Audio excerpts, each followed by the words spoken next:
What's good, family? You already know what the deal is. Another Conversations with Kenny. We made it. It is Friday, January 20th, 2023. For those of you who have the weekends off, congratulations. You made it. The weekend is here. It is time to relax. For everyone else that has to work the weekends like myself, let's keep on pushing. Very short stream today. I don't really have too much to talk about, but I wanted to get some stuff in there. 2023, as my co-host Toe says it over on the Knuckleheads Network. But it is Friday. A little bit of news that we'll talk about here today with Conversations with Kenny. Not too much that we're going to be sitting here talking about, but earlier today I had posted a video on TikTok talking about the cover of the 2K23 game for WWE. Now, this is not confirmed yet of whether or not this will be the cover of 2K23, but there were pictures of John Cena being on the cover of 2K23. Now, I did have my opinions on this particular matter, wondering whether or not that if this is true, and if it is that they're going to have John Cena on the cover, what was the point of putting him there? Are we going to get the same features that we got for refresh? I still hear normal. Refresh. I still hear for normal. Oh, my bad. Okay. I kind of lost my train of thought there for a minute. I'm looking at the chat right now. If we're going to have John Cena on the cover of 2K23, are we going to have the same features that we had in 2K22, where Rey Mysterio was on the cover? We got a little bit of Rey Mysterio's history in the game, and we got to see a lot of his classic matches. So I'm kind of wondering, are we going to have the same thing with John Cena? Are we going to see those same classic matches that he had with Batista and Randy Orton and Brock Lesnar? And will we get that match that he got against AJ Styles when he went to become the 16-time World Heavyweight Champion? Now, it's only time will tell whether or not this is going to happen, but I did give my opinions of whether or not John Cena should have been a part of the cover for 2K23. And I also said who could have been the replacement for John Cena in the new 2K23 game. I even said to Bianca Belair, with the attributes that she's had throughout the year, she could have made the cover of 2K23. Cody Rhodes is another person who I mentioned that could have been a part of the cover for 2K23. Bobby Lashley, Montez Ford, Big E could have been a part of the cover of 2K23, but it looks like we're going to get John Cena. I'm kind of hoping that maybe they might change this, especially since everyone is pretty much on the internet talking about this. But for the most part, let's talk a little bit about the features that I'm kind of hoping for 2K23. I'm kind of hoping that we can get a little different of a ladder match they're going in 2K23. I want to see one of the things that I didn't like about 2K23 was you couldn't change outfits when it came to a lot of the people in the game. It kind of just stood on that one particular outfit, and that was it. And then we had all the other creators that were out there that were doing stuff for 2K, re-changing people's outfits and making them more modern. So I'm kind of sitting here thinking like whether or not is this going to be possible for WWE to do. There was a lot of stuff like backstage segments when you did the manager mode and people were cutting promos.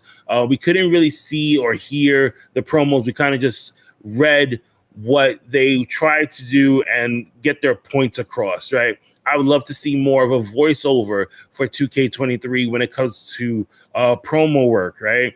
And just changing things up and like giving us more of the arenas that we've seen before throughout WWE throughout the year, and especially trying to get a lot of these other stuff that's going on, like the way Brock Lesnar and Roman Reigns were fighting, and Brock Lesnar came out with the truck. Maybe we could get that in the 2K23 game. But for right now, there's a lot of speculation as to what 2K23 is going to bring us.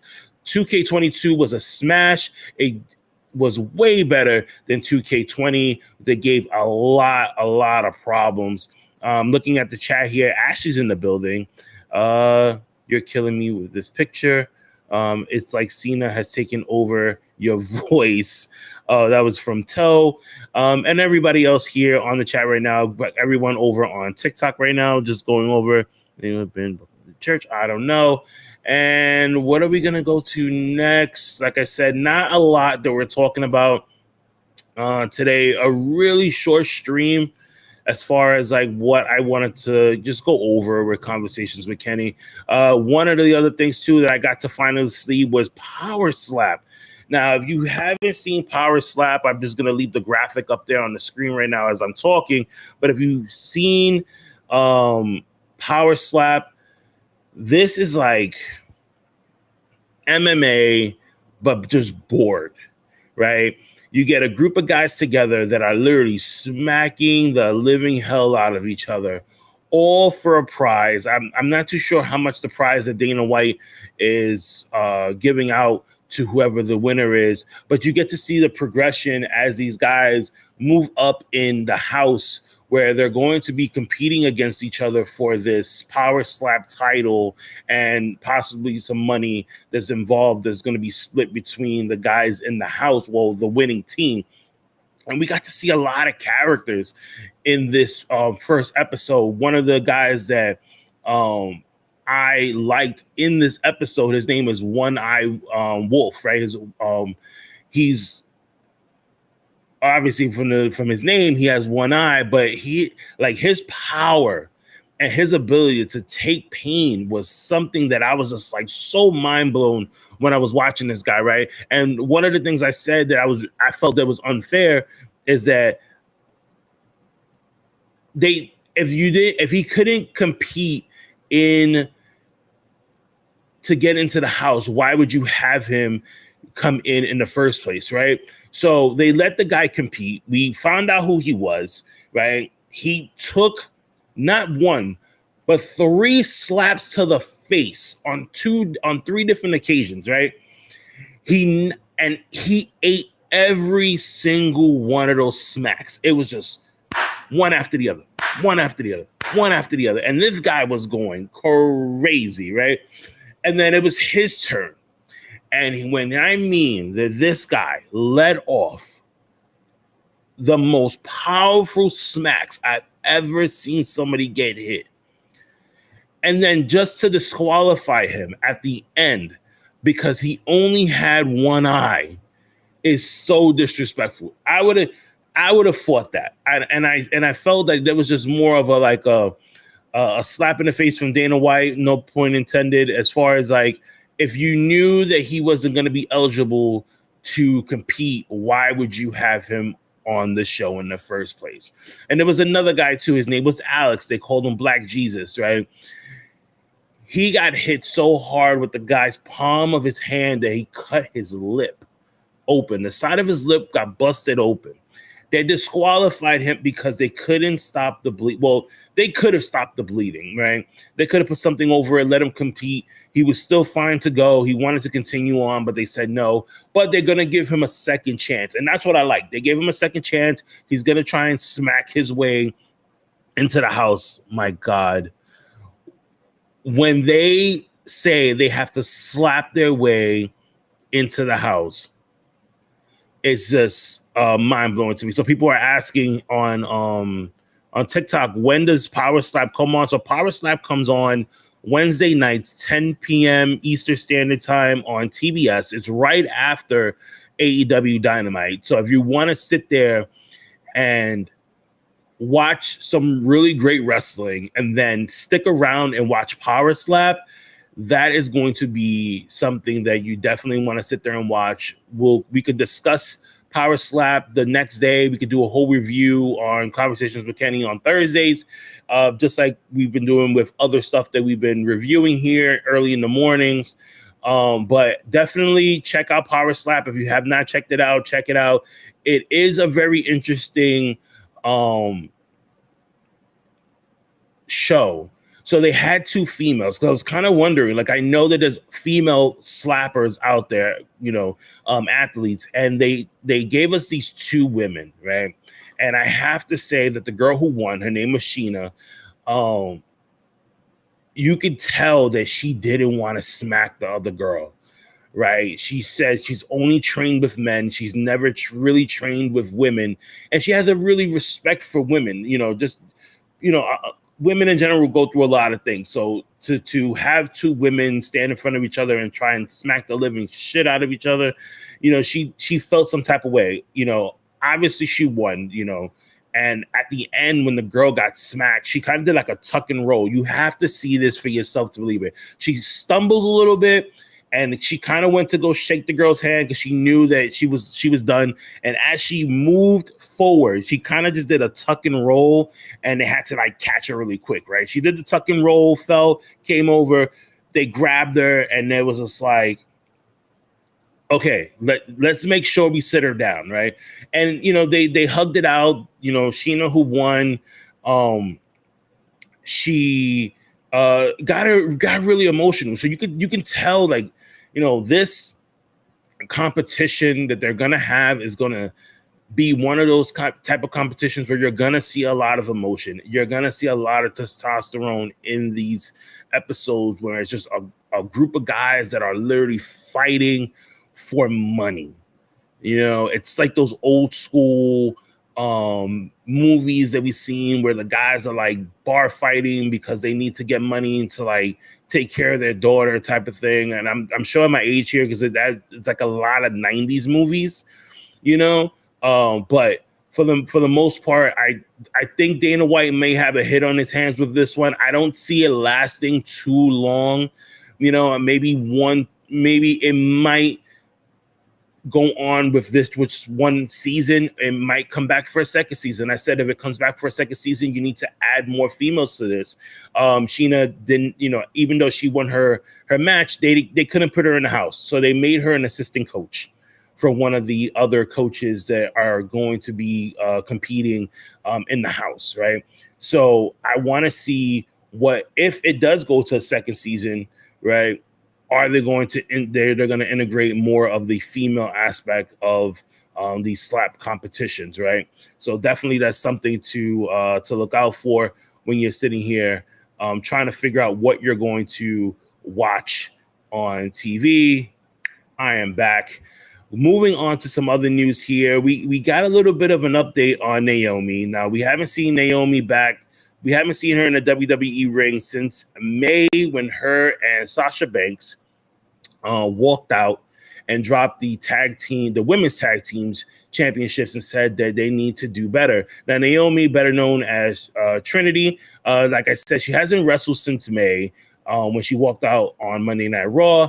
Fightful has reported that WWE and Naomi have been in talks of a possibility of her coming back very, very soon. Now, Royal Rumble is next weekend, and there's a lot of people that are speculating that she could be a part of the Women's Royal Rumble. Now, I've been advocating for Naomi since she's left WWE that they need to bring her back. They need to start doing more stuff for her in order for her to return back to a WWE ring. We've seen that Sasha Banks decided that she was going to take her ball and go home. And since leaving in May, she has been all over the place doing modeling work, from being in movies, doing more stuff with Mandalorian. She just recently signed a contract with New Japan Pro Wrestling to be a part of Stardom, and she's going to be taking on Kairi Singh in the next show for Stardom, which will be in February. So I'm kind of wondering whether or not what are they going to do with Naomi. Now, Raw 30 is going to be in Philadelphia next Monday, and Roman Reigns and Paul Heyman already said that everyone from the bloodline, including the elders, will be at Raw 30. So that kind of gives me a little bit of hope, wondering whether or not Are we going to see Naomi at Raw 30, or are we going to see Naomi back in a WWE ring next Saturday at the Women's Royal Rumble? Like I said before, all the speculations have been that they've been going back and forth with Naomi, with WWE, and it's been good talks. They've been good communications between the two parties. So I could definitely see Naomi coming back to a WWE ring very, very soon. Hopefully, like I said, we get her back for Royal Rumble, and we could possibly see a bigger push for her. You know, everybody in the comments right now, people in the comments and people on TikTok are saying the same thing, that we possibly could see her back in the ring, you know, for Royal Rumble, and that would be, you know, fantastic.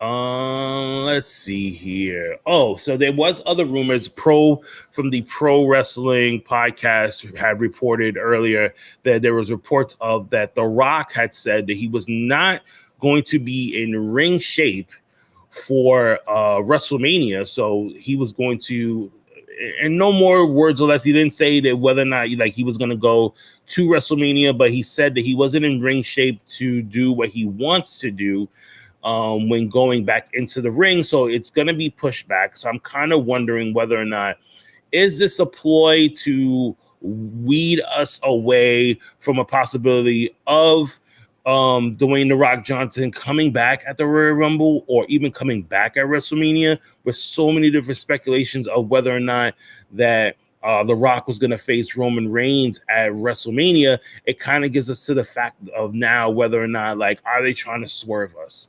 You know, we know that Cody Rhodes is going to be a part of the Royal Rumble next Saturday. He's making his in-ring return, man, and a lot of people are sitting here putting their money on Cody Rhodes to win the Royal Rumble. If that happens, are we going to get a match between Roman and Cody for the undisputed WWE Championship, or are we going to get a swerve and then we are going to get The Rock versus Roman Reigns at WrestleMania? Only time will tell. We only got a couple of more weeks before WrestleMania is right around the corner. I believe it's another 2 months before WrestleMania is coming to the SoFi Arena in California.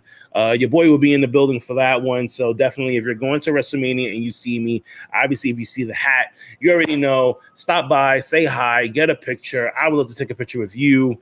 I'm going to have stickers and maybe a little bit of other surprises. So if you guys see me and you see me in my backpack, definitely shout me out. Hey, say, Kenny. And I'll definitely turn around, say what's up, and have a conversation. I talk with everybody a lot of the time. And that is it. Oh, the flock is in the building here. What is going on? What else did I want to talk about? Oh, yeah. So what is streaming? So what is streaming is basically what I've been watching on TV. There's a lot of stuff that's been streaming lately. One of the things that I loved was that 90s show. So that 90s show premiered yesterday on Netflix. Oh, Hill Ziegler is in the house. What's going on, little mama? I love the fact that they did the spinoff to that 70s show, and they brought a lot of familiar characters back. If you don't know what that 90s show is, it is the spinoff from that 70s show. We're not going to get a lot of the same characters that we got in that 70s show, but we're going to get a lot of their kids, which is so fantastic. There's been so many different cameos. I believe there's like 10 episodes that Netflix signed off for this one. You get cameos from everyone that was a part. A lot of the people from that 70s show do make cameo appearances throughout the season. It is a great show to watch.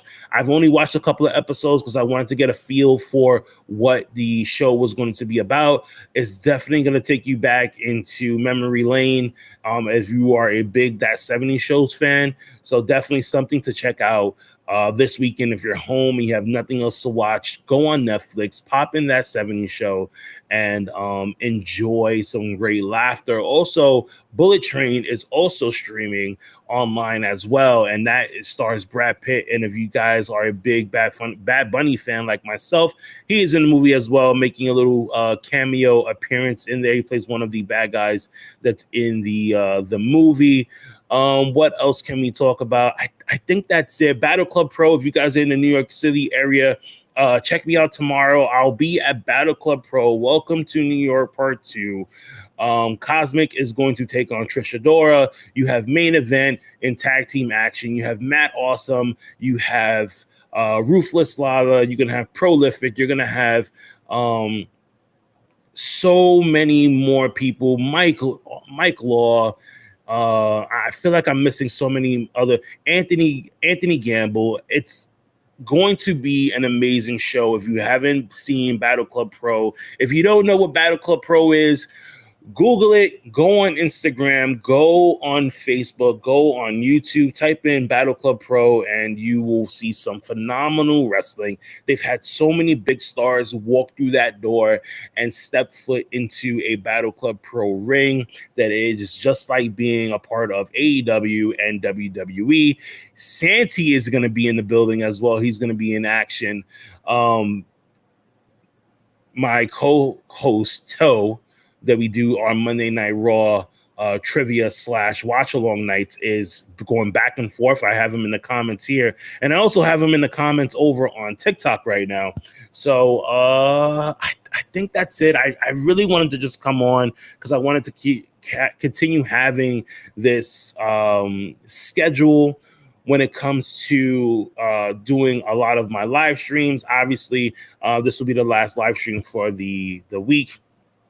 You can catch me again on Monday, where I'll be back here again at 11 o'clock. Hopefully we have, I'll definitely have more coverage of Battle Club Pro, get you the results from there, have some video as well from the Battle Club Pro event. I will be doing some live trivia at the event. So if you are going to the event tomorrow, definitely tap me on the shoulder. I would love to ask you some trivia questions. And if you can't make trivia night live at Battle Club Pro, join us Monday, 7:30 Eastern Standard Time for some Monday Night Raw trivia. Myself, Toe, and Show, we make the 3-man team that brings you Monday Night Raw, that brings you trivia questions, and we have promo wars that are going to be happening every single Monday at 10 o'clock. We bring you the laughs, we bring you some great conversations, and we bring you some great trivia, and we talk shit about WWE the best way we can without getting too much in trouble. Guys, have a safe weekend, and remember that you are the creator, you are the director, you are the writer, and you are the star of your own destiny. Don't let anyone stop you from achieving your dreams. This is 2023. Go out there and do something different. I don't even care if it's a little thing. A little thing will turn into a big thing. A big thing will turn into a colossal thing. And a colossal thing will turn into a mega star that we can all clap and see and love. Guys, until next time, I'm out.